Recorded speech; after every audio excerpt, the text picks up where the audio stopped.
রাজ্য শিক্ষক সংঘাত নতুন নয়। নিজেদের দাবি দাওয়া আদায়ে আন্দোলনেও নেমেছেন শিক্ষকরা। অনশনের রাস্তাতেও হেঁটেছেন তারা, কিন্তু বিন্দুমাত্র সহানুভূতিশীল হতে দেখা যায়নি সরকার পক্ষকে। এমনকি চাকরির দাবিতে আদালতের দ্বারস্থ হতে হয়েছে প্রার্থীদের।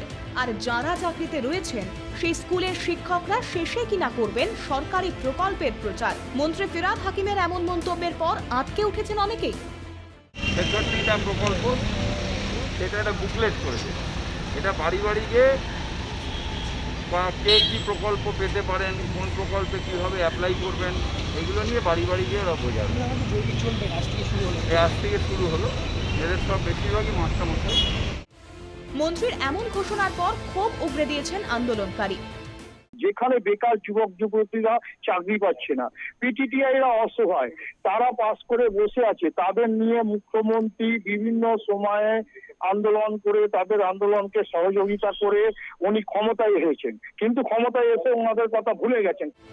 শিক্ষকদের কোনো রকম যোগ্য সম্মানই দেওয়া হয় না রাজ্যে। অন্য রাজ্যের শিক্ষকদের তুলনায় এ রাজ্যের শিক্ষকদের বেতন অনেকটাই কম। ফিরহাদ হাকিমকে বিধে এমনটাই অভিযোগ করেন বিজেপির রাজ্য পর্যবেক্ষক কৈলাশ বিজয়বর্গীয়। पश्चिम बंगाल में पे स्केल टीचर्स का बहुत कम है।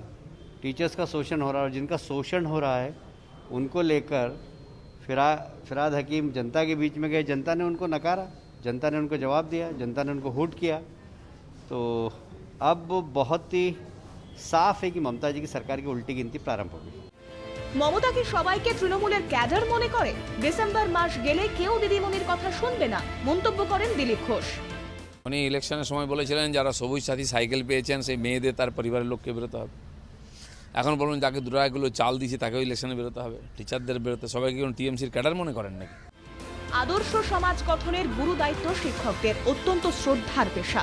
কিন্তু ভোট বড় বিষম বস্তু, তাই সম্মানকে জলাঞ্জলি দিয়ে নির্বাচনের লড়াইয়ে সরকারি প্রকল্পের প্রচারে শেষে শিক্ষকদের কিনা ব্যবহার করা হবে পার্টি ক্যাডারদের মতো, মানতে পারছেন না কেউই। Bureau report, Calcutta television network.